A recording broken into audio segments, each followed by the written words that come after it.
Salut tout le monde, c'est Ninjago MT. J'ai décidé d'enregistrer cette vidéo au moment où j'étais en train de péter un câble, ce qui fait que je suis extrêmement joyeux et donc que je vais parler super fort. Voilà, comme ça vous allez bien entendre ce que je dis, c'est bien, c'est cool. Voilà. Bref, on commence du coup cette vidéo dans laquelle je vais parler de la menace robotique. Et oui, je ne dis pas le mot menace robotique 2. Pourquoi ? Parce que j'ai décidé de parler des deux films en même temps.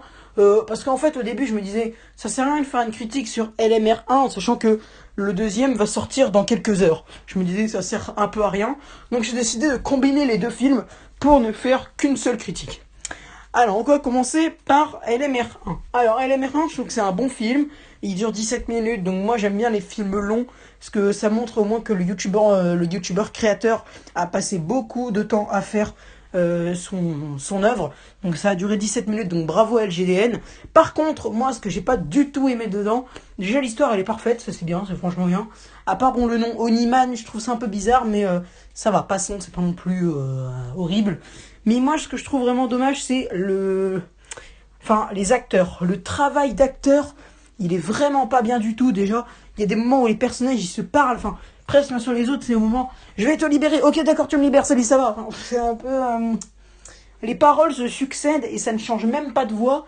Donc encore que ça change pas de voix, au pire on s'en fout. Mais au pire, mais la distance c'est d'accord, je te libère. Ok merci. Salut, ça va. Au moins faut faire faut essayer de distancer un peu les paroles des acteurs pour laisser de la place un petit peu au soundtrack que tu mets dedans. Et puis, faire un peu de temps entre les actions, entre le moment où la meuf le libère, où il dit merci de m'avoir libéré, où il lui demande si ça va. Bon, c'est pas une scène qui appartient à LMR2, hein, c'est juste comme ça. Si, il y a une scène comme ça dans LMR2, mais bref. Donc, du coup, franchement, à part le travail d'acteur de LMR1, je vois pas trop ce que j'aurais à reprocher. Les soundtracks sont plutôt bien.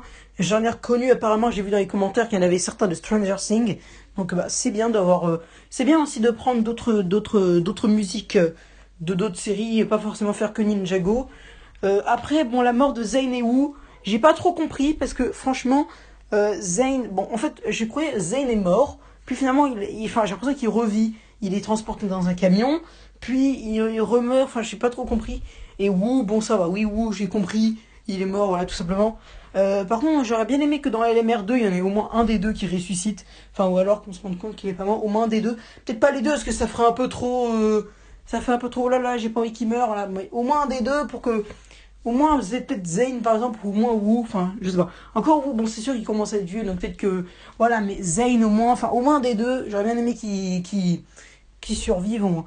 Bref, donc du coup, maintenant, on va passer à la critique de LMR2. Là, j'ai peut-être plus de choses à dire parce que c'est un brick film que j'ai vu il y a à peine 1 heure et demie, donc cette fois, j'ai peut-être plus de choses à dire. Tout d'abord, le travail des acteurs est vraiment amélioré, même si, bon, c'est sûr que le travail le temps encore entre les deux, entre les paroles, c'est un peu amélioré, mais c'est toujours un peu chiant. Mais ça va, c'est quand même en amélioration, donc tant mieux. Ce qu'on a aussi, c'est que malheureusement, je trouve que franchement, bon, le film qui dure 21 minutes, c'est bien. Par contre, ce que LGDN a dit dans une vidéo, par rapport au fait que les 10 premières minutes sont un peu de mauvaise qualité, alors je sais pas si c'est plutôt de mauvaise qualité visuelle, et dans ce cas-là, je ne peux rien faire pour voir si c'est vrai, mais je trouve que dans la qualité audio et dans le scénario, je trouve que c'est quand même pas mal. Les 10 premières minutes sont quand même vraiment bien faites.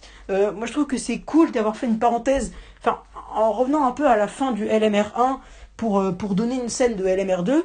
Je sais pas si vous avez compris, mais en gros, à la fin de LMR1, Oniman, il est emprisonné, il est banni dans un royaume. Et en fait, Arnold, son fils, il est envoyé dans une prison. Sauf qu'en fait, au début de LMR2, on voit quelqu'un, bon, je vais pas dire, mais on voit une scène de après LMR1 qui est quand même dans le film LMR2. Donc le film dure 21 minutes, je trouve que c'est vraiment pas mal, franchement, c'est bien fait, franchement. La petite musique qui retrace les 5 ans, ensuite, c'est pas mal. La voix de Nia, quand elle est avec Jay, je trouve que l'acteur qui joue ça est quand même pas mal. Je sais pas qui c'est, mais bravo. Parce que je trouve que c'est vraiment bien fait comme performance d'acteur.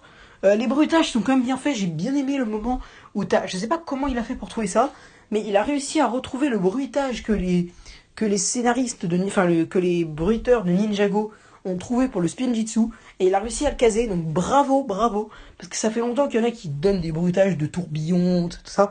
Lui, il a vraiment réussi à trouver l'authentique bruitage du Spinjitzu dans Ninjago, donc ça c'est cool, et franchement, j'espère qu'il le remettra dans LMR3, parce que franchement, c'est un bruitage que j'adore.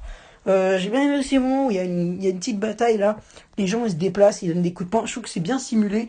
Ça ressemble un peu à Frosty dans la boucle temporelle, on avait à peu près exactement les mêmes bruitages. Je crois dans l'épisode 1 ou 2, je sais plus trop, mais en tout cas, il y avait à peu près la même bataille et je trouve que c'était vraiment bien fait aussi.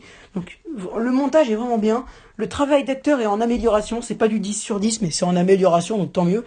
Donc moi ce que j'ai à dire par rapport à LMR1, c'est qu'on peut voir dans La Menace Robotique 2 une violente amélioration du travail d'acteur, enfin du brick film en lui-même en fait.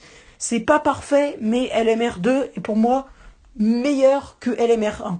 LMR1 j'ai bien aimé, mais comme j'ai dit, le travail d'acteur est vraiment... non, vraiment, ça c'est le truc que j'ai pas du tout aimé. Mais bref, bon. Voilà. Enfin, après, c'est sûr que dans LMR1, si... bon, il débutait, hein, ça faisait quand même 8 mois. Il y a eu 8 mois depuis. En 8 mois, il a eu largement le temps de s'améliorer. Donc tant mieux. Mais il y a 8 mois, peut-être qu'il était un peu... Voilà. Je sais pas s'il avait 583 abonnés. Je sais pas s'il avait 500 abonnés, même il y a 8 mois, je sais plus trop. Moi, LGDN, c'est un gars que je connais depuis 2 mois. Mais en fait, je pensais m'être abonné à lui il y a 2 mois, mais pas du tout. Donc du coup, en fait, je ne le connais que depuis 2 semaines. Mais franchement, je trouve que ces brick films sont bien. Il a de l'avenir, c'est cool. Bon, par contre, il faudrait peut-être qu'il dégote plus d'acteurs pour ces séries. Ce qui s'est arrangé avec Yael Ofi pour qu'elle puisse venir en acteur avec LGDN. Donc ce serait quand même bien qu'il demande à d'autres aussi de faire des petites parties d'acteurs pour LMR3.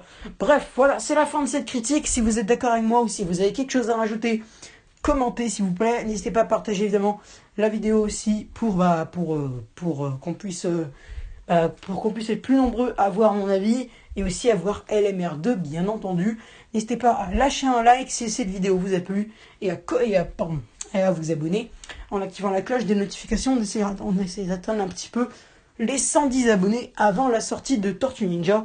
Mon film, le 30 avril, serait cool de gagner 7 abonnés. Je sais pas encore si c'est probable, mais je sais pas encore si c'est possible à faire, mais pourquoi pas. Faudrait tenter. Voilà, c'est la fin de cette vidéo. Critique LMR 1 et 2 sur ce Steam Ninja Gonte. Je vous laisse et à bientôt. Et donc, finalement, je vous donne rendez-vous demain pour la grosse vidéo. Je demande à Mads Brick, Ferex Télé et Ninjago Aventure, je crois qu'il était là aussi, de ne pas révéler, parce que eux ils le savent qu'est-ce que je vais sortir.